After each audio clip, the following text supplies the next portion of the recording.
My name is Brian Powell. I've been using Eric Erickson's hypnotherapy scripts for many years with clients. They're very useful for addressing things like pattern behavior, pattern thinking, anxiety, trauma, relationships and boundaries, and even pain management. You need a quiet spot where you can be for about 20 minutes. I'll read an introduction and a middle section and an outro where you'll come back to wakeful awareness. So relax, just let it kind of flow over you, and let me know how it goes. Thank you. You're resting in the chair with your eyes closed, and you may notice your eyes, even wish to open them from time to time, and that's fine, because I really wouldn't want you to not go into a trance too quickly. So much easier simply to allow that feeling in a shoulder, in a hand, to continue as you listen to the sounds of my voice, the sounds in the room, the sounds outside the room, other voices, other rooms, while you pay close attention to the changes in an arm, a hand, and wonder if you're going to be able to go into a trance, while your conscious mind has already begun to drift down, to let go for a time, allowing the body to relax the mind, to relax with it, without knowing at times how much more comfortable you really can become. And sooner or later, everyone's had the experience of falling asleep while watching television, paying close attention to the storyline, just closing the eyes a moment to rest quietly, hearing the music, listening to the voices in that comfortably relaxed way. When a word or a phrase reminds you of a particular memory, and you drift, dream away for a time, come back to the words again, drift, dream away again, until the words and the music become a soothing sound in the background of the mind, just for a time. And the unconscious mind continues to hear everything of importance to you, while the conscious mind may not notice that you need not listen to everything I say, because you've known all along how much easier it is to learn something when you're relaxed. Though I wouldn't want you to relax too deeply at first. It's so much more important for you to recognize the small changes, tiny changes, barely noticeable, happening in your breathing, in your pulse, in the relaxation of the face, in a feeling of comfort, security. Because your unconscious will choose to relax your little finger before those feelings begin in a thumb. Or perhaps your wrist will be the handiest place to begin relaxing. But the conscious mind can enjoy being curious about exactly where those feelings will begin. If you drop a pebble into a pool of water, the water flows in ripples on the surface. But just below the surface of awareness, the pebble drifts down. And as that pebble drifts down, past the water animals, drifting down past the water plants, gently floating down, nothing is disturbed as it slowly comes to rest on the bottom of the quiet pool. Even the surface ripples become slower and quieter, and beneath the surface, all is still, calm. And you can recognize your ability to relax and comfortably reflect upon your problems in a certain way, remembering those times when you were sure things were one way, and they turned out to be something else entirely. Perhaps as a child, learning that library is really library, or telling the difference between feet and feet, changing old beliefs, learning new meanings, new ways of doing things. And I wonder if those new feelings, those hypnotic feelings, will stay the same, or continue to deepen even more, as you try to remember everything I've said to you about those TV dreams and pebbles that drift down, sometimes more quickly, sometimes very slowly. Now, as you sit there with your eyes closed, and begin to continue to allow your body to relax, your mind to relax,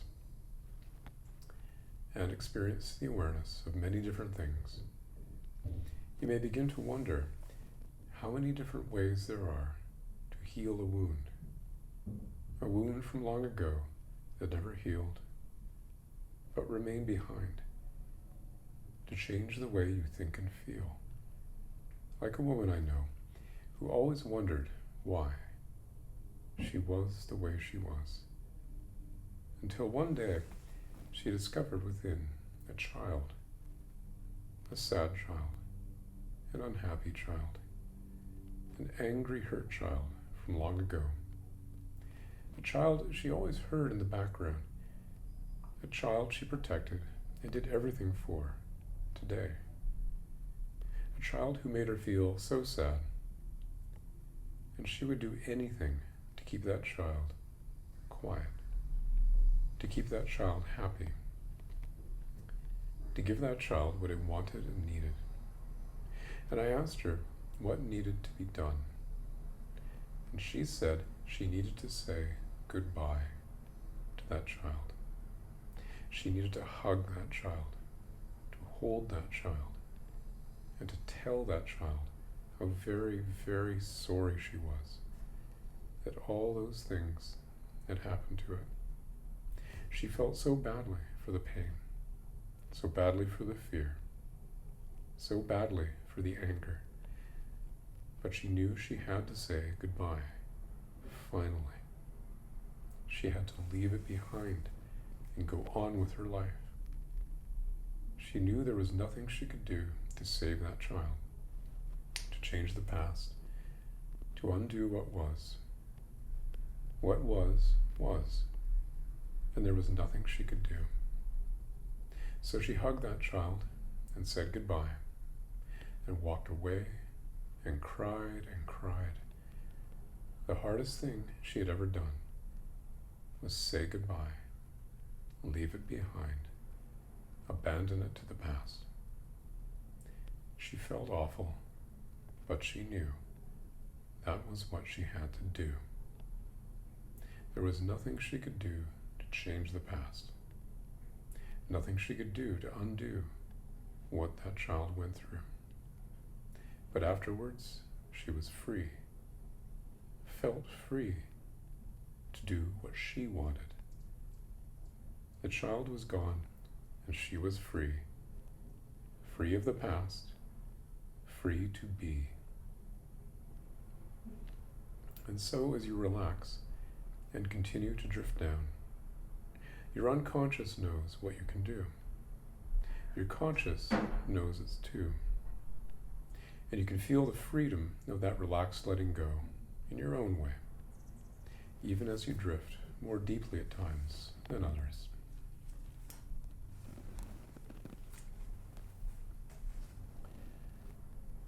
We both know now that you can scare yourself because you have an active mind and a reactive body. And if you think that scary thing, even for a brief moment, it has been scaring you. But we also both know that there are other things you can think that are comfortable and calming, relaxing and reassuring thoughts or images that you can use instead to replace those other thoughts, to help yourself relax, to maintain that relaxed, calm feeling. You can let your unconscious mind learn all it needs to know to be able to distract you from those scary thoughts, to be able to provide you with those relaxing thoughts. And I think you will enjoy being happily unconcerned, unable to remember to worry, in exactly the same way or at the same time.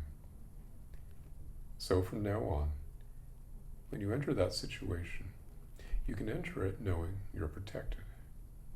And you can tell that part of you that tries to do its job by telling you that there are things here to be afraid of, that you really don't need it anymore. You don't want to hear it anymore.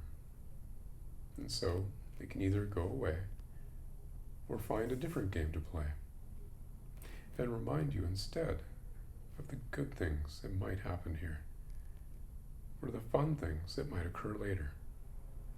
Because those old thoughts and fears aren't useful anymore. So you can relax and forget it and go on about your business. Surprised to discover, perhaps, that you've been thinking about something else entirely. And you will know at that point, deep down in every cell of your body, that you won't ever have to feel that again. That it is over and done with, more rapidly than you expected. Not as soon as you would have liked. You can do it now, and you can do it later. You can frighten yourself with that thought, or you can calmly relax yourself with a different thought. That's right. So practice and choose. It all belongs to you.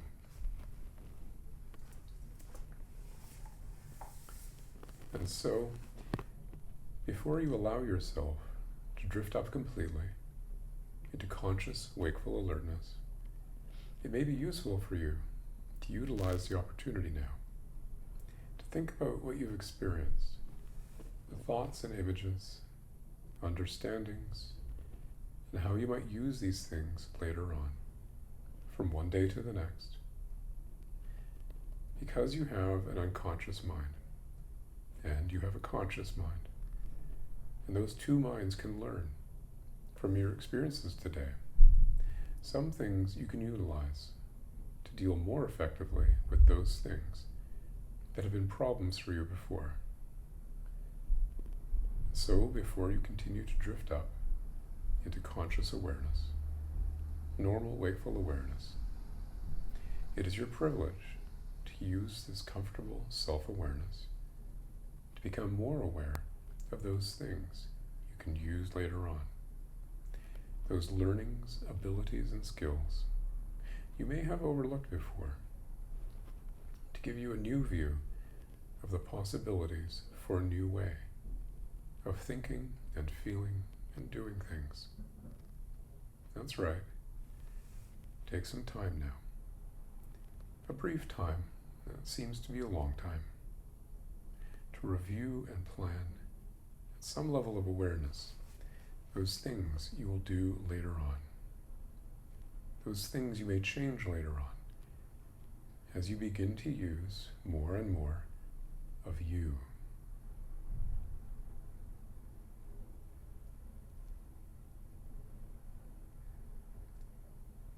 You can use that time now, because in a few moments from now, when you drift up and awaken, it may be interesting for you to know that in that drifting, relaxed state of mind, where the thoughts drift by like dreams that enter awareness for a time and drift through the mind, while some are left behind to be utilized later on, and others are remembered or seem to be remembered at first, but then become more and more distant, forgotten over time, and the entire experience can seem so far away as your unconscious mind protects the conscious mind and leaves those things behind, forgotten but remembered too.